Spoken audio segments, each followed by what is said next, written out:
Sean Sharif out of the home of the Cowboys in Dallas, 105.3 The Fan with Armen and Levack on 104.5 The Team. Tomorrow night at 8:25, we have the Jets visiting the Cowboys. And Sharif, in regards to the Dez Bryant saga, Calvin Pryor says that Dez Bryant is slower after his surgery. Is Calvin Pryor correct? 1,000% correct. We set like an over-under on Dez catches at 3.5.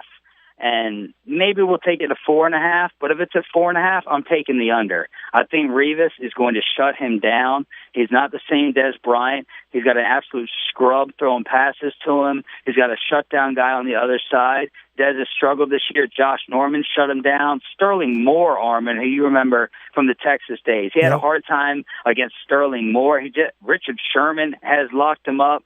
So I don't see how Dez Bryant goes off for more than 4 catches on Saturday night against Revis. And he has slowed down. There's no doubt about it. He's been banged up. You know, he wants to compete and get out there to play. And again, he's got an absolute scrub thrown to him. Yeah, but is this a situation where even though Calvin Pryor was like super respectful in saying Dez is slow, he still said Dez is slow. Will Dez listen to this and be offended?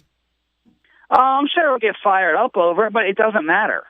It does not matter. It's Matt Castle and Darrelle Revis and a Dallas Cowboys offense that is absolutely horrific. It's embarrassing. I got in a fight with Phil Simms yesterday because he tried to defend the Cowboy quarterbacks. No, this will not be a game. The Cowboys are incapable of scoring over 21 points. So Dez can get fired up. I'm sure he will get fired up. It's not going to matter. It's Castle, it's Revis, and that's the beginning and the end of it. Sean Sharif out of Dallas, 105.3 The Fan, at 105.3 SS on Twitter. As you can hear, he never has an opinion about anything. Just absolutely boring guy. Sharif, when you look at Jets Cowboys tomorrow night, what's the one matchup that intrigues you the most? I want to see if the Jets run D can continue to be red hot. There's like a crazy statistic out there about the Jets shutting down the opponent's running game, and that's been a big issue here. Are they running it enough times? Go look at the yards per carry average that the Cowboys had against the Packers. Darren McFadden went off. He didn't have 15 carries. Robert Turbin is a backup running back that they absolutely love here. He had a high yards per carry average, but you fall behind a little bit. You can't stay on the field. You can't convert third down. So I want to see if the Dallas Cowboys rushing attack tries to run it against a New York Jets run D that has been absolutely on fire, and I don't have a ton of faith that can work either. You bring up the quarterback situation in Dallas just a little while ago. It's terrible, but now they're giving Moore some first-team reps. Is there any thought that he could possibly be a real quarterback? Scott Linehan is the offensive coordinator here. He had Kellen Moore in Detroit. So the belief in Kellen Moore here comes from that relationship with the Detroit Lions, with Kellen Moore and Linehan. But if you look at the measurables and the numbers, no, there's no reason to believe it. This guy has a Johnny Damon / Chad Pennington arm. He may be shorter than Russell Wilson. We have no idea if he can see over the line of scrimmage. He hasn't taken one regular season snap in his entire career. We want Kellen Moore to play because we think it'll even more so. Well, first off, we know what we have in Matt Castle, which is nothing. So the unknown is exciting here. But if he continues to struggle, maybe that contributes to more Cowboy losses.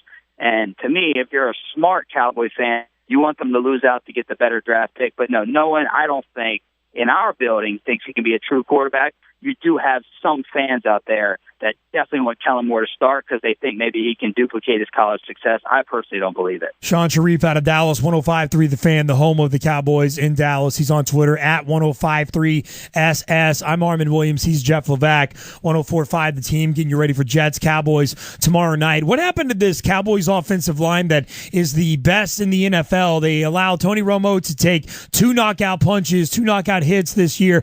Should they still be revered as one of the best? They're not playing like it, and I could show you certain statistics that tell you that they're not the best. But look, man, here's the way I look at it. Look at the door. Look at the hallway that you guys are sitting in. Look at the door. You can try to go through that with one person standing in the way or 2 people. And the Cowboys all season long have been trying to walk through that door with 2 people blocking it. There's 8 men in the box. There's 9 men in the box. No one has any respect for the passing game. So if you load up in the box, guys, how are you going to sit there and be a successful running team without the threat of Tony Romo or Des Bryant healthy or Jason Witten with Romo getting that attention out of the box? A lot of people are loving Chris Johnson in Arizona. Go look at the tape. He's facing 6-man boxes. Why? Because Bruce Arians is the most aggressive offensive mind in the entire league, and he's got Carson Palmer chunking it. They'll chunk it on 1st and 10. They'll chunk it down the field in 3rd and 1. The Cowboys do not have any of that type of threat, so everyone's been loading up. So in my opinion, it makes it really, really, really tough to judge the offensive line. But when you look left to right, I still think they can be the best in the league. What's the word on the ground there in Dallas over Greg Hardy at this point? Well, we're happy that Greg Hardy has he's gone quiet. So we don't have any headlines. We don't have any police reports. The problem is Greg Hardy's gone quiet on the field, too. Now, you could kind of see this coming. The guy hadn't played football in a long time, right? So you're going to come out, guns blazing. Y'all think that was funny? You come out guns blazing against Tom Brady. He gets a bunch of sacks in the first half. And then ever since that moment in Hardy's debut, it's kind of gone downhill from there. You have to think he's getting tired. You have to think he's getting worn out. And you have to think he's kind of hitting a wall like a rookie would be because the guy hasn't played in a long time. But the word on the street from our insider is that they still want to get an extension done. Jerry Jones has not said anything to the opposite of that effect. So I think if Hardy stays quiet, the Cowboys want to try it and get him locked up. But as of late, his play hasn't been disruptive on the field. Shan Sharif out of Dallas covers the Cowboys on 105.3 The Fan. Well, disruptive. Now I have to ask. Adam Schefter earlier this year reported he thinks Johnny Manziel will end up in Dallas. What are you hearing? Mike Florio said the same thing this morning. I'm not excited about it. I'm not happy about it. And Florio thinks that Cleveland right now is showcasing Johnny. We know Mike Pettin is probably going to be gone. Will the new regime like Manziel? So that part of it, I think, is impossible to answer. Is the new coaching staff, the new GM that comes in, like Manziel, do they not want to burn another draft pick on a quarterback? Those are the questions. If they are willing to get rid of him, then I believe that Jerry Jones comes calling with a draft pick. That way the Cowboys' high draft pick can go to a win-now player.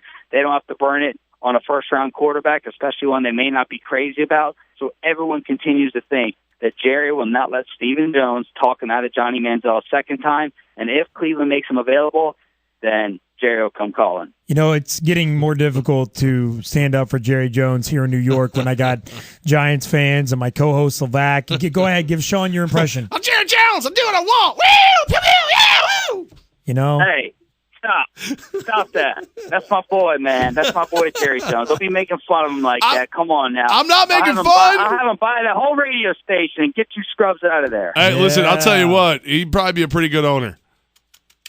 Well, yeah. See, the thing with Jerry, the misconception about him interfering in all this, he just wants to be given a little bit of the public love. He just wants some PDA out in front of the football public. He just wants Jason Garrett. He wanted to be hailed. He just wants them to say, yeah, Jerry's the man here, Jerry's the GM, but he really lets them do everything behind the scenes. That Stephen Jones is the boss of the Cowboys in reality, not Jerry. If someone said, Florio made this analogy real quick, guys. Yeah. Jerry Jones is Junior Soprano, and Stephen is Tony. Mind blown. Mind blown. Don't stop believing. Shan Sharif with Armen and Levack. Shan, you are a born and raised Redskins fan. Everyone has their flaws in life. Wow. Who's going to win the NFC East? He just outed you, man. I'm going to go with the Giants. I got to go with the best quarterback, even though I can't stand them and their lucky championships. And Eli Manning is not a Hall of Famer. But because of the quarterback, I will go with the New York Football Giants to win the NFC East. Yeah, and now the phone lines are all lit up. Thanks, Sean. Did I mention New York sports fan that Shan Sharif is at 1053SS on Twitter, and he loves debate, so bring it. At 1053SS on Twitter. Shan Sharif, one of the best out of Dallas, 1053 The Fan. Thanks, Sean. Appreciate you, man. Love you, boys. Thanks for having me.